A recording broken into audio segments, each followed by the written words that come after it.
ऐसे भी कवि सम्मेलनों में गया हूँ, मेरे सामने दो दो लोग बैठे मिले, तो मैंने पूछा कि यार तुम लोग तो बहुत अद्भुत कवि हो, मतलब कविता के इतने अच्छे प्रेमी हो, दो लोग बैठ करके सुन रहा हूँ, मैं आपको प्रणाम करता हूँ। तो उन्होंने हमारे हाथ जोड़ लिए, उनका भैया हम कविता के सुनने वाले श्रोता नहीं है, हम टेंट वाले हैं, तुम जल्दी जाओ, तुम ले जाओ।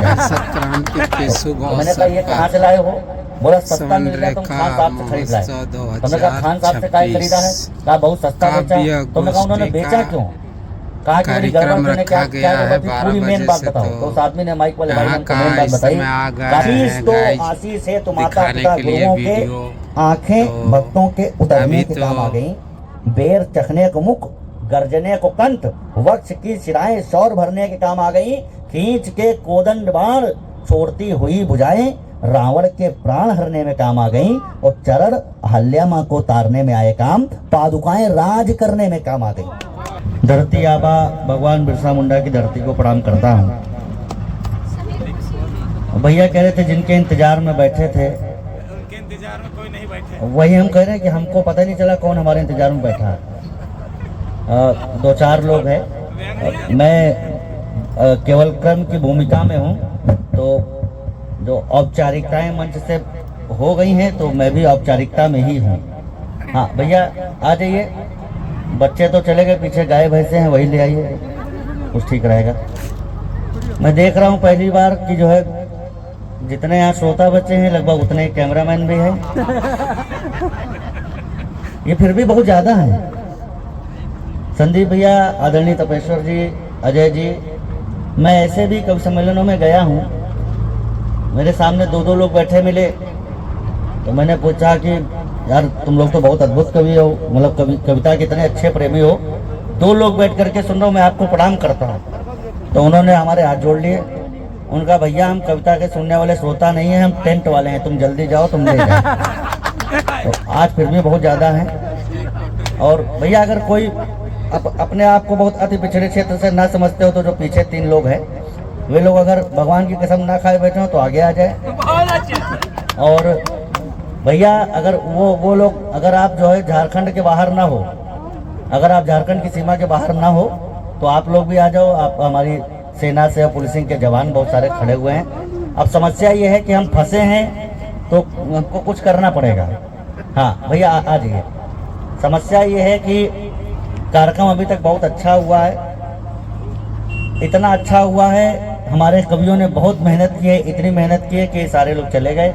बहुत अच्छे, इतने परिश्रमी कवि चंदन भैया ने बुलाए हैं। और हाँ आ जाओ भैया, खींचोगे? आओ, ऐसा खींचो कि दशहरे के दिन भी काम आ जाए।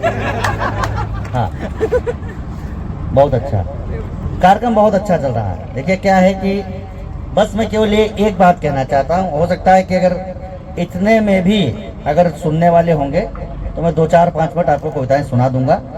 हालांकि जिन परिस्थितियों में भगवती इस समय हमको भेज रही है वो परिस्थितियां बहुत अलग हैं। भगवती बड़े मंगल के साथ में हमको कहाँ कहाँ भेज रही है, कितने लोग सुन रहे हैं वो सारी दूसरे विषय हैं, लेकिन बीच बीच में हमको दिखाती रहती है कि देखो तुम हो कुछ नहीं, अगर हम ये हाल कर देंगे तो ऐसे ही हाल हो जाएगा। तो बहुत आनंददायी कार्यक्रम चल रहा है। बस केवल एक बात कह रहा हूं, मैंने आज एक बात अनुभव की कि भारत जो कई चीजों में जहां होना चाहिए था वहां इसीलिए नहीं पहुंचा है क्योंकि सही आदमी की बात बच्चों तक नहीं पहुंचाई जा रही है। सही बात बच्चों तक पहुंचती थी, वो बात नहीं कन्वे हो पा रही है। बस केवल एक बात और कर दो, एक लोग को समझ में आया, एक को समझ में आएगा बहुत है, एक को भी अगर समझ में आ गया। आज युवा दिवस का अवसर है और हमें भूतपूर्व युवा सामने श्रोता के रूप में मिले हैं, युवा जो थे वो चले गए।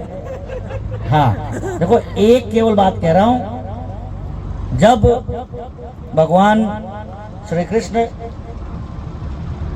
कुरुक्षेत्र के मैदान में खड़े थे तो 18 अक्षौणी सेनाएं दोनों तरफ खड़ी थी। 18 अक्षौणी सेनाओं के बाद में भगवान ने जब गीता सुनानी शुरू की, 18 अक्षौणी सेनाओं के सामने योगेश्वर भगवान श्री कृष्ण ने जब गीता सुनाई तो सुनने वाला केवल एक श्रोता अर्जुन था। मतलब यह है कि जब तक अनर्गल प्रलाप चलेगा तो 18 अक्षौणी सेनाओं को भी पता चलेगा। लेकिन जब ईश्वर गीता शुरू करेगा तो केवल जिसके अंदर अर्जुन जैसी पात्रता होगी वही सुन पाएगा। बहुत इतनी सीमाएं हैं। मैं केवल एक ट्रायल बॉल आपके बीच में डाल के जाना चाहता हूं। फिर कभी आया जब ये महोत्सव जैसा होगा तब उस दिन प्रॉपर बैटिंग करके जाएंगे। भाई उत्कर्ष आज रायबरेली के कार्यक्रम में था, उत्तर प्रदेश संस्कृति विभाग के कार्यक्रम को वो यहाँ छोड़ करके आया है और मेरे आग्रह पर चंदन भैया के कहने पर आया है। मैं उसको बहुत बहुत आशीर्वाद देता हूँ। मंच पर आज मेरी उपलब्धि ये रही है कि मैंने आज उत्तम लेकर भाई को सुना है। जिस तरीके से जितना मीठा स्वर है उतनी मीठी उनकी मिट्टी की महक है। आदरणीय अंकिता सिन्हा जी, ओमकार कश्यप जी, संजय भैया, बहुत ही अद्भुत कार्यक्रम हुआ है। बस मैं केवल 2-4 छंद आपको सुना रहा हूँ। ये आवाज गूंज रही है, हालांकि मैं कहना नहीं चाहता था, लेकिन अगर आप 2-4-5 मिनट बैठने की स्थिति में हो तो फिर मैं कह देता हूँ। हाँ, तो मैंने कहा ये कहाँ से लाए हो? बोला सस्ता मिल गया तो हम खान साहब से खरीद लाए। तो हमने कहा खान साहब से काय खरीदा है? कहा बहुत सस्ता बेचा। तो हमने कहा उन्होंने बेचा क्यों? कहा कि बड़ी गड़बड़ थी। हमने क्या गड़बड़ थी? पूरी मेन बात बताओ। तो उस आदमी ने, माइक वाले भाई ने हमको मेन बात बताई। कहा इसमें इको था। तो हमने कहा दिक्कत क्या थी? कहा दिक्कत ये थी कि इको में आवाज गूंजती है। खान साहब ने गलती से एक बार तलाक घर में बोला माइक में और वो 3 बार निकल गया और उनके घर में हो गया। अच्छा, मजेदार बात देखो, कुछ लोग हंस रहे हैं, हंसने वाली बात यहाँ नहीं थी। खान साहब की बीवियां 4 थी, किससे हुआ ये नहीं पता चल रहा। और उससे ज्यादा बड़ी बात है, ये पता चले किससे हुआ तो हलाला उसका हो। तो बड़ी कठिन परिस्थितियां देश के अंदर। देखो अभी कल तक समझ में आ जाएगा। देखो 15 दिन का समय है, जब समझ में आ जाए तब ताली बजा सकते हो। लेकिन हमारे ऊपर इस बात के ऊपर विश्वास कर लो कि कमल नाग ने बढ़िया कवि है तो अभी बजा लो, वरना यहाँ स्वर्ण रेखा महोत्सव के बाद जब कुएं के बाहर जाके ताली बजाओगे तो लोग आपको अच्छा नहीं मानेंगे। पहली 4 पंक्तियां मैं शुरू करने की स्थिति में हूँ। आपकी जेब में 500 की नोट होगी। युवा दिवस है। हमारे क्रांतिकारी 25-25 साल की उम्र में अपनी उम्र पूरी करके चले गए। ओमकार भैया ने थोड़ा सा इशारा किया था, लेकिन मैं उस इशारे को आपके बीच में रख रहा हूँ। आपकी जेब में 500 की नोट होगी। उन पर एक चित्र छपा है, महात्मा गांधी का चित्र। मैंने कहने की कोशिश की वो इस देश के बड़े हैं तो उनका चित्र आप 500 की नोट पर छापिए। वो इस देश के और भी बड़े हैं तो उनका चित्र आप 200 की नोट पर छापिए। वो इस देश के और भी बड़े हैं तो उनका चित्र आप 100 की नोट पर छापिए। लेकिन एक प्रश्न झारखंड के ईमानदार, जानदार और शानदार लोगों से पूछना चाहता हूँ, क्या वीर चंद्रशेखर आजाद का बलिदान, क्या नेताजी सुभाष चंद्र बोस का बलिदान, क्या भगवान आबा, धरती आबा कहे जाने वाले बिरसा मुंडा का बलिदान इतना कमजोर था कि हम उन्हें 10, 20 और 50 की नोटों पर भी नहीं छाप सकते? मुझे कुछ पत्रकारों ने पूछा कि ऐसा क्यों नहीं हुआ होगा, क्या देश की करेंसी को डिजाइन करने वाले लोग देश के गद्दार थे? तो मैंने कहा वो देश के गद्दार नहीं थे, बहुत बड़े विद्वान थे, बहुत बड़े दूरदर्शी थे। वे जानते थे कि आजादी के इन्हीं 75 सालों के बाद में यही 500, 10, 20, 50, 100 के नोट मुंबई में बारबालाओं के चरणों में मुन्नी बदनाम गाने पर लुटाए जाएंगे। इसलिए उन्होंने किसी भी क्रांतिकारी का चित्र नहीं। गहरी भाषा आपको समझ में आ जाए तो बस झारखंड केवल आज केवल सिग्नेचर देख लेगा कि कमल आग्ने के हस्ताक्षर कैसे होते हैं। लेख किसी और दिन पढ़ा देंगे। छंद की भाषा देख लीजिएगा।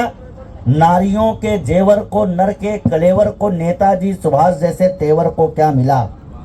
नारियों के जेवर को, नर के कलेवर को, नेताजी सुभाष जैसे तेवर को क्या मिला? सूली पर झूली थी जवानी की कहानी, तब बलिदानी दुर्गा के देवर को क्या मिला? वो अपने ही बेटे शरणार्थी हुए यहाँ, कश्मीरी क्यारियों में केसर को क्या मिला? वो जिन्ना को मिला था पाक और नेहरू को हिंद, कोई तो बताए चंद्रशेखर को क्या मिला? बहुत शानदार, शानदार। मेरे सेना के और पुलिस के वर्दी के लोग बैठे हुए हैं। एक तिरंगा लपेट करके एक सैनिक अपने घर में आया तो माँ ने बेटे के शव से पूछा, माँ बदहास हालत में थी, उसने बेटे के शव से पूछा, बेटा युद्ध में तो दोनों तरफ के सैनिक बलिदान होते हैं, मेरे पास समय नहीं है, बस केवल हस्ताक्षर कर रहा हूँ कुछ विषयों पर।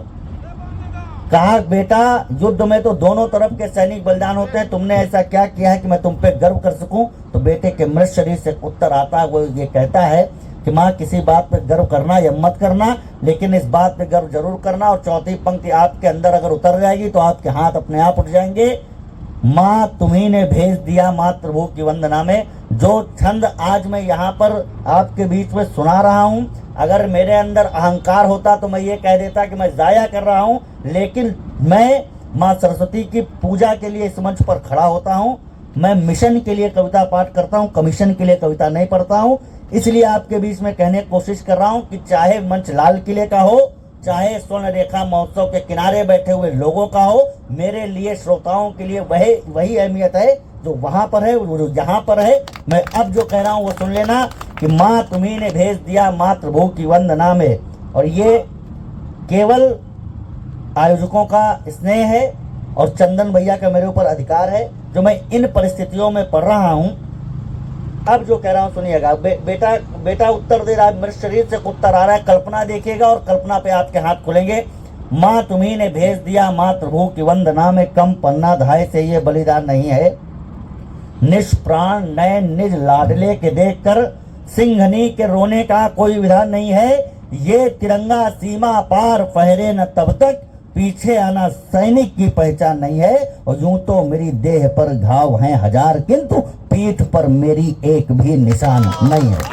शानदार शानदार। मैंने आपको फिर बताया मैं केवल हस्ताक्षर कर रहा हूँ। बस इतना याद रखना कि -40 डिग्री तापमान में कोई सैनिक हमारे सरहद पर खड़ा हुआ है कि उधर से गोली अगर आएगी तो उसका सीना चीर के जाएगी। इसलिए हम लोग स्वर्ण रेखा महोत्सव मना रहे हैं। मैं उनको प्रणाम करते हुए बस 1-2 विषय और आपके बीच में रख रहा हूँ। वर्तमान की स्थितियाँ बड़ी विकट चल रही हैं। बस बर्फ में खड़ा हुआ मैं देख रहा था, लोगों का जोश ठंडा हो गया, धूप में बैठे हुए लोगों का जोश ठंडा हो गया। बच्चे बेचारे घर चले गए, उनकी कुछ अपनी व्यवस्थाएं रही होंगी क्योंकि वो पराधीन हैं और पराधीन सपने में सुख नहीं होता है। उनकी बस लगी तो उनको जाना था तो वो बेबस थे। आप लोग नहीं हैं, बस इसलिए सुना रहा हूँ कि बर्फ में खड़ा हुआ सिपाही आंख में चमक, बर्फ में खड़ा हुआ सिपाही आंख में चमक, कंधे पे बंदूक कंधों पे उम्मीद ढोता है। बर्फ में खड़ा हुआ सिपाही आंख में चमक, हाथ में उम्मीद कंधों पे बंदूक ढोता है। हम अपने घरों में सो सके सुकून से वो, इसीलिए कई रात नहीं सोता है। -30 तापमान में भी अग्निपुंज भारत का हिमवीर धीर नहीं खोता है। और बर्फ भले कितनी भी ठंडी हो परंतु मेरे सैनिक का जोश कभी ठंडा नहीं होता। और उन परिस्थितियों में आज हम युवा दिवस मना रहे हैं। स्वामी विवेकानंद जी की मूर्ति तोड़ दी गई, स्वामी विवेकानंद जी की मूर्ति तोड़ दी गई जेएनयू में और नीचे लिखा गया कि भगवा जलेगा। तो हमने कहा मूर्खों, भगवा कभी जलता नहीं, जब कुछ जलता है तो भगवा बनता जरूर है। शानदार, बहुत अच्छा। कई प्रकार के अंदर लोग आ रहे हैं। ये वामपंथ देश का आधार नहीं है, मंदिर है, सरस्वती का बाजार नहीं है। स्वामी विवेकानंद की जो मूर्ति तोड़ दे उनको यहाँ पे रहने का अधिकार नहीं है। बहुत अच्छा। इस हस्ताक्षर के क्रम में मैं अवध से आता हूँ। मैं और उत्कर्ष इस मंच पर अवध की धरती से हैं, जहाँ भगवान श्री रामचंद्र जी ने अवतार लिया, जहाँ जन्म लिया, जहाँ पर उन्होंने लीलाएं की। मेरे घर से 2 घंटे की दूरी पर अयोध्या धाम है। अभी तक कितने लोग वहाँ जाकर के आए हैं? नया धाम बनने के बाद कौन अभी जा पाया, कौन नहीं जा पाया?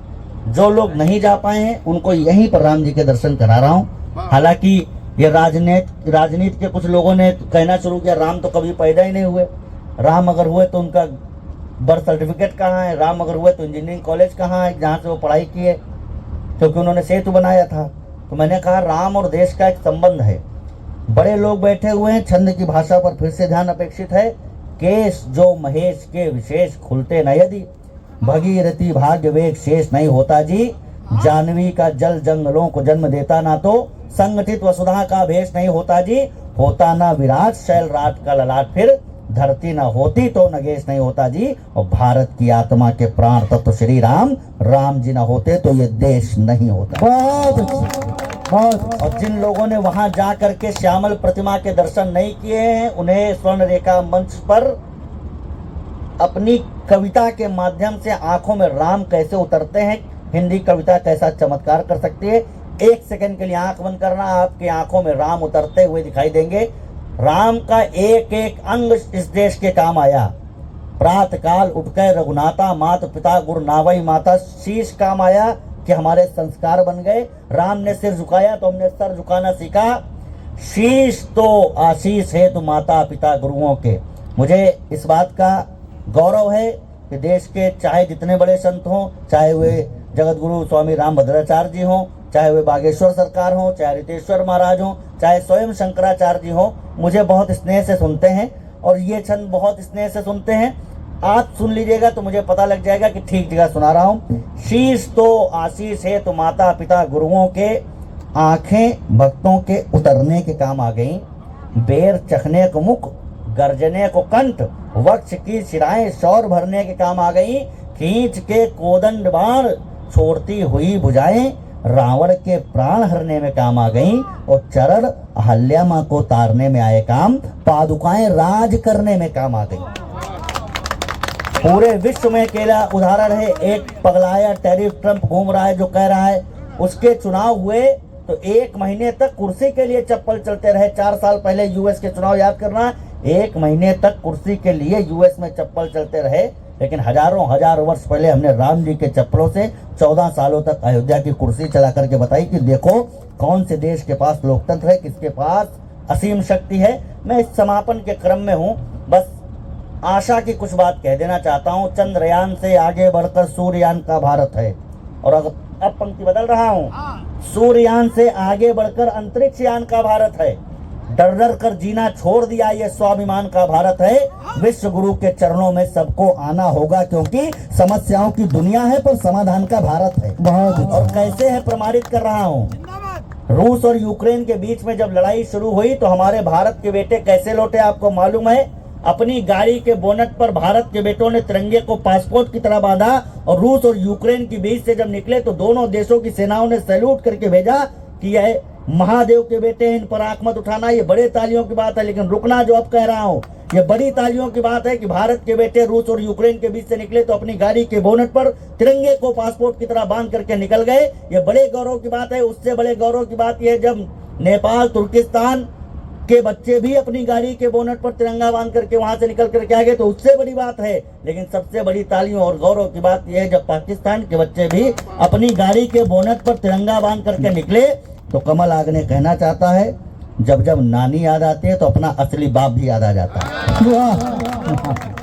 इस क्रम पर मैं अवध से आया हूं, इसलिए बस समापन के क्षणों में केवल इतना कह रहा हूं कि जो लोग अयोध्या नहीं आए हैं